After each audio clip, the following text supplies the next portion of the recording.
Hallo und willkommen zurück zu Folge 24 von Highway Blossoms. In der letzten Folge sind Marina und Amber, nachdem das kaputte RV abgeschleppt wurde, in einem Hotel untergekommen. Dort hat sich Amber bei Marina entschuldigt, dass sie so schlecht behandelt hat und ihr dann gesagt so, hier, ich habe dir Ticket nach Hause gekauft. Ciao und bis dann.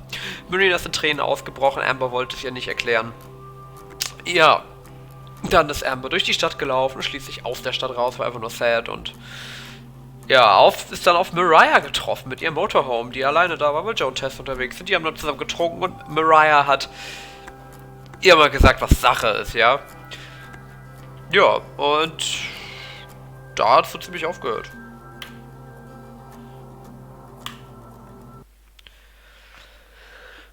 Massaging the drunk away, I nurse my head as it pounds in rhythm with my heartbeat. The table has become a stockpile of empty promises and broken dreams, foundationed beneath even emptier bottles. Okay, interessante Metaphern. Mariah is still at my side, slumped over and passed out. She might be a super heavyweight, but I decided to stick around and keep an eye on her. Ich schaue einfach nur aufs Handy und sehe, so jemand hat unter einem anderen Video geschrieben, Erster. Nice. Danke, Notifications. Ja, die kann das vielleicht auch gebrauchen, so viel wie sie gesoffen hat. Soon Joe and Tess will be back and they can take care of the rest. I watch the slight movements of her chest as she breathes in and out. Seeing her so quiet is eerie. It's hard to believe there's still a person underneath all that yelling and obsessiveness. But there she is. People use other people all the time. That's what makes them family. It sounds gross and awful, but those words have been echoing inside me since she said them. I used Marina to cope. There's no denying that. But Mariah said that Marina used me to find the treasure. If that's true, then why don't I feel used? Why did I always feel genuinely wanted by her? She relied on me. Is that using? That's all I ever wanted for her to feel like. That's all I ever wanted her to feel like she could do. Her trust was the most important thing to me. But no matter how much I wanted it, I knew I didn't deserve it, because I felt like I was betraying Grams and would just drag her down with me. Kurz checken, ob ich auch aufnehme. Okay, ja, gut. What about her, though? Marina was furious when I left, but she wanted to understand. She wanted to help. I wanted her to rely on me, but maybe she wanted me to rely on her too. Ja, Mädchen, just look at all the signs. Reaching into my pocket, I pull out the cassette and hold it in the palm of my hand. The sight of the ribbon all torn and tangled doesn't choke me up or ignite a bitter explosion of anger like earlier. All it does is serve as a numbing reminder of all my regrets. Her wording was off, but Mariah was right. I never let myself rely on Marina. From the very start, I always treated her like a kid and never as an equal. No wonder she got upset. She wanted to do as much for me as I was doing for her, but I would never let her in long enough for that to happen. Of course, she wouldn't say no if I made a move. It was the only opportunity she had. If I go back as I am now, things will never get better. I'll just keep treating Marina like a kid, never letting her in, and she'll just smile and bear it until she explodes, like earlier. I know what I have to do, and yet it feels more like a betrayal thing than anything else I've done this far. Huh? Jetzt bin ich verwirrt. But if I don't do it, then I can never truly hope to do right by Marina. I stagger to my feet. Ich dachte, du willst warten, bis Joe und Tess zurück sind. Hey, da hängen die Kennzeichen, sehe ich gerade erst. An der Wand rechts. Na gut, nicht, dass ich damit irgendwas anfangen kann. Turning around, I take one last look at Mariah before deciding to take off her bandana and lay her out on her side. In another life, maybe you would be my type. I really don't think so. Then I walk to the door, take a breath, and step outside. The night sky is deep and clear, embedded with a rich blue draped behind the glow of the constellations. Its light is all that guides me as I sludge my way through the thickness of the sand, wandering from Mariah's RV with a destination of nowhere. Finally, I've gone far enough, where the haze of the city lights can't be seen, and where the distance of the motorhome can't be gauged. I'm alone. For the first time, I'm truly alone. Free from the treasure, free from the festival, free from the responsibility, free from even Marina. Sitting down, I sink into the sand and look at the stars. Remember that time in Wyoming? When we camped out on the Great Plains? The whole sleeping under the stars thing seemed like the coolest idea ever to little me. You were so excited to teach me about the constellations. Didn't matter that you sucked at astronomy, you just kept mislabeling them. I made sure to read up on them later, by the way. That was the Big Dipper, not Hal's guitar. But that's okay. I still got a kick out of it. Besides, that's not the type of thing I expected to learn from you anyway. What I really remember from that trip was the s'mores. Pretty sure you only liked them burned because you were so old. Really stuck with me, though. Can't have s'mores any other way now. I think I may have converted someone else to the burn side, too. She has a huge sweet tooth, though, so I shouldn't be too surprised. Still, it made me really happy when she said she liked it. I stare down and pat the cassette, feeling my thumbs over its holes and brown blotches and stains. I think you'd like her a lot. She's a sweetheart. Always cheery and nice, even when she really shouldn't. Don't know how she does it, but she can somehow deal with me and my moods. This is her first time ever leaving home, and it shows. I worry about her a lot. Kinda like how I worried about you. Kinda like how I still do. A tear drips onto the cassette. I didn't even notice it trail down my cheek or the rest. Maybe I got attached too easily and really did use her. But I don't want to leave. I love her so much. And I want to prove I'm worth loving too. Would you hate me? Would I be letting you down if I decided to be happy instead? I gaze back up at the sky through my blurry vision. The stars don't answer back. They just keep twinkling. I lower my head. The cassette feels like lifeless dead weight in my palm. My breath shakes and the next words slip out in a whimper. I'm sorry. I dig my fingers into the ground, scraping away the sand as sharp grains nudge between my nails. A shallow hole forms, a pile of dirt laying next to it. I can barely stomach looking at the cassette as I lay it down in its grave. I glance away as I slide the dirt back over the hole. When I look back, a corner of it still sticks out, only partially buried. It's reaching out, grasping for me. I cover my eyes and pinch away the tears. It's still there, it will always be there, but now I don't have to acknowledge it. I'm sorry. I'm sorry.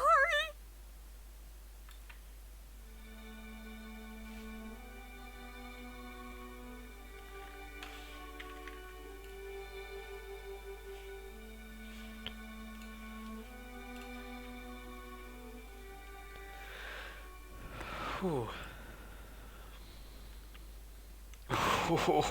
For real. Drenched in sweat, I gasp to life and hack the sand out of my mouth. Memories from the night before start flooding back as I choke down a lump in my throat.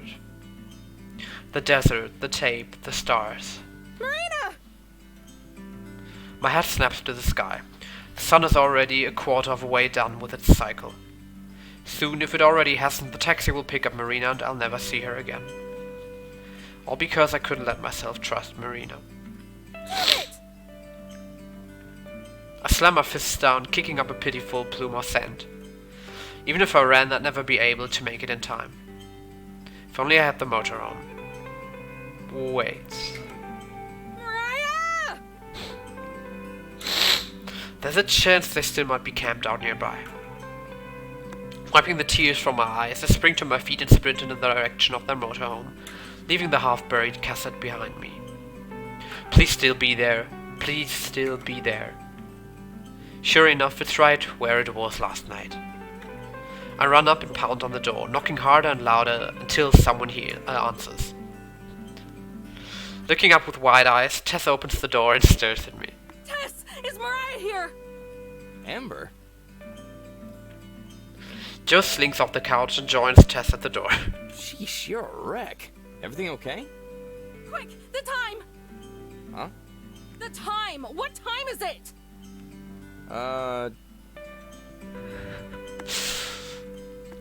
He looks through the invisible watch on his wrist, then switches between all the walls before Tess digs around in her shorts and hands him a chained pocket watch. 10 o'clock, apparently. He turns to Tess. When did you start carrying this around? Why the hell is it so freaking loud? Ironic.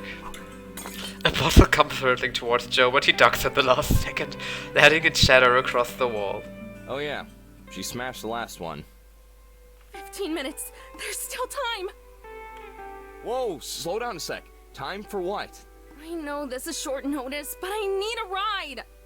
A ride? Now? I said shut the hell up! Another bottle comes flying towards him, but this time Tess hops and snatches it out of the air. Not bad. He looks across the room, then back to me. Now's probably not the best time. Now is the only time. Sis's hangovers are lethal. No! We need to leave now!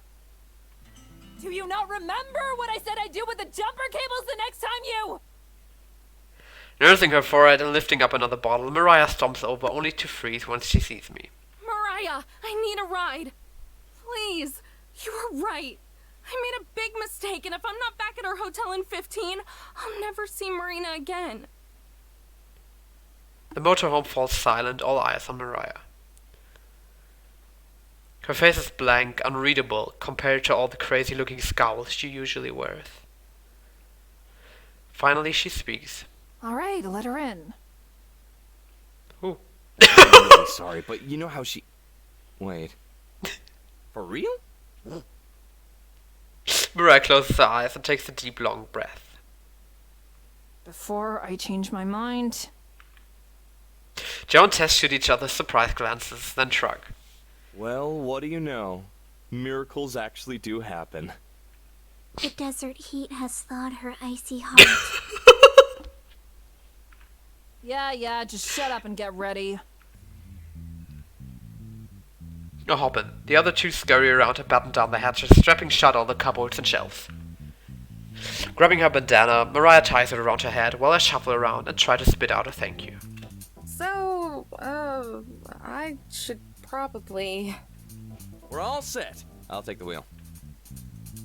Joe rushes past us with the keys, but Mariah trips him and snacks him from his hand. No way! You drive like an old man. I'll drive. No, I drive like a normal person. You just happen to drive like a maniac. Besides, you're hungover. It'll be fine. Come on.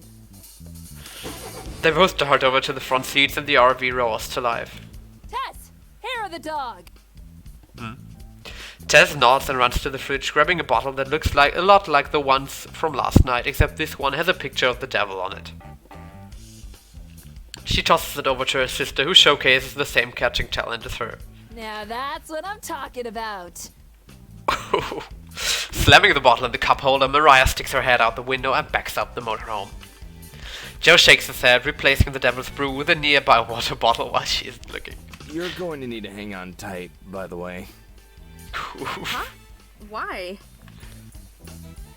My question is immediately answered as I'm flung against the couch. Tess's small frame crashes into me. It doesn't hurt as much if you relax your muscles. The RV speeds forward, the license plate wind chime dings in chaotic disunion as the bottles and cans roll across the floor, clanging together whenever they meet. Mariah is voll engaged, deine Story hat sie mitgenommen. Even the table is seesawing back and forth. I look out the window. Mariah flies onto the road, cutting off an entire lane of cars. The RV hits the ground and bounces. I managed to keep my head from bashing the cot above me, but Tess lets herself get tossed around, rolling across the floor with the trash. So where exactly am I going? The hotel downtown. You'd have to be stupid to miss it. Remember who you're talking to here. Hotel? You didn't spend any of my treasure on that, did you? Mariah glares back at me, oblivious to everything on the other side of the windshield. I might have used a nugget to bribe the manager. What? I'll kill you! Save the cat fight for later. There are more important things to focus on right now, like the road! The road will always be there, Joe. My treasure won't. Treasure or our lives? I think everyone here already knows the answer to that one. I had Tess do the math. The treasure's worth more than any of you. Watch out! A big rig comes speeding towards us, blasting its deafening horn. At the last second, Mariah swerves back into her lane as the truck barrels past us.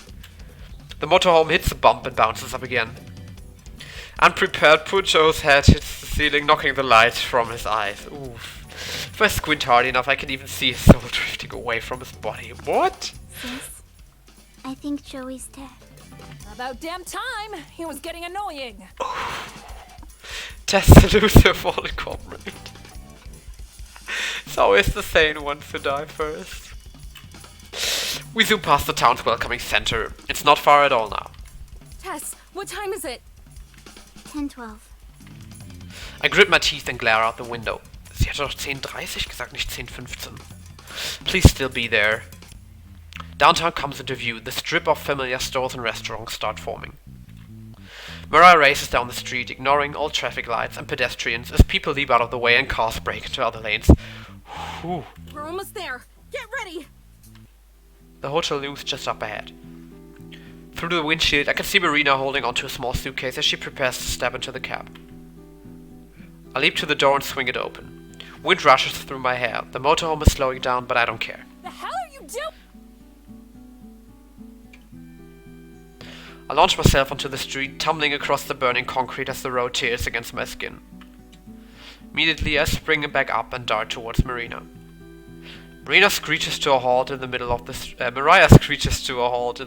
street, blocking anyone from driving through.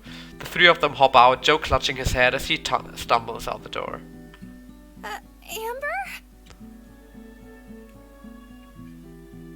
Before she can get another word, I grab her by the waist and throw my lips against hers. Oof, okay. She pulls herself away and glares at me through her puffy red eyes. I plant my hands on her shoulders and steady myself as tears stream down my face. I'm sorry. I'm so sorry.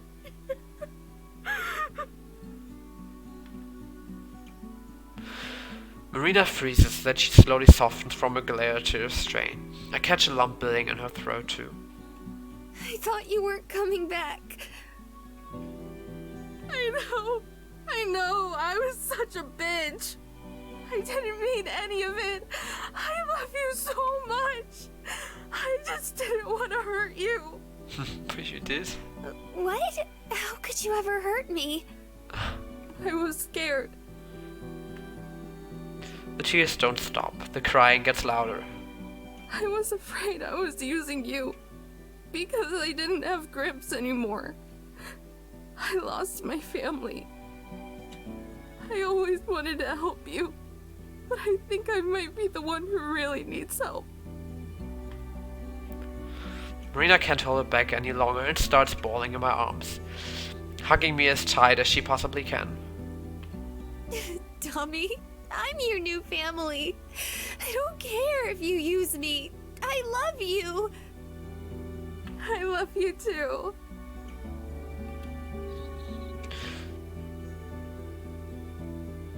This time we both move in for the kiss, two blubbering idiots trying to prove just how much the other means. I'm not sure if it's her tears I'm tasting or mine, but I can still make out the soft sweetness of her lips regardless. It's funny. This entire time I thought I was the nucleus of it all. That I was the one helping her, or using her. But as cheesy as it sounds, I think Marina has always been the one helping me, from the very beginning. Through the kissing I catch a glimpse of the trio and Joe covering Tess's eyes as he slips Mariah a bill. We managed to compose ourselves enough to pull each other away, but we never let go of the other's hand. Rolling her eyes, Mariah unties her bandana and tosses it to me. You both look disgusting. Here. Thanks. I wipe away as many of my tears as I can before passing it along to Marina, who blows into it like a trumpet. Oh! She sniffs, her nose red and tears still leaking out, then hands the drenched cloth back to Mariah, who gives it to Joe. Oh my god. He cringes as he dangles it from his fingers. Hi, guys. Hi. Thanks, you three. I mean it. Especially you, Mariah. For a moment, Mariah lowers her guard and almost smirks, then remembers it's just not her style. Whatever. That doesn't make us cool or anything. I still despise you. It's true. Yeah, she hates your guts. Wouldn't have it any other way. Marina giggles and I bring her in closer, then suddenly I remember something. Oh, I bent over and dig through Marina's suitcase, bringing out a single gold nugget and passing it to Mariah. figured yours was getting lonely. Mariah stares at her hand, the other two gathering around her. How about that? You ended up getting the treasure after all, Mariah. It seems bigger than the one we have. Finally defeated, Mariah looks up and sighs. I guess we can probably pawn it off somewhere. Ich kann ja jetzt gar nicht einschätzen, ob das irgendwas bedeutet. Wie viel ist so ein Gold Nugget wert? Wie groß ist das überhaupt? Ist das so faustgroß oder eher so Kieselsteinchen? She walks back to her motorhome, waving along the other two. Come on, let's go. Well, see you two ladies down the road. God, I hope not. Ihr habt irgendwie so... Ihr habt das so miteinander. Ihr trefft immer irgendwie. Tess looks back and forth, then scurries over to Marina and gives a quick hug around her waist, before following the other two. Bye. Cute. And with that, they speed off, leaving a trail of property damage behind them as they beep their loud ass horn into the distance. Marina and I are left alone, the cab long gone. Der hat sich einfach nur gedacht, fickt euch doch, ich wurde schon bezahlt. Between small spurts of laughter, we thump away each other's cheers, just happy to be together again. Hey, let's go pick up the motorhome. Yeah, She sniffs one last time. I'd like that.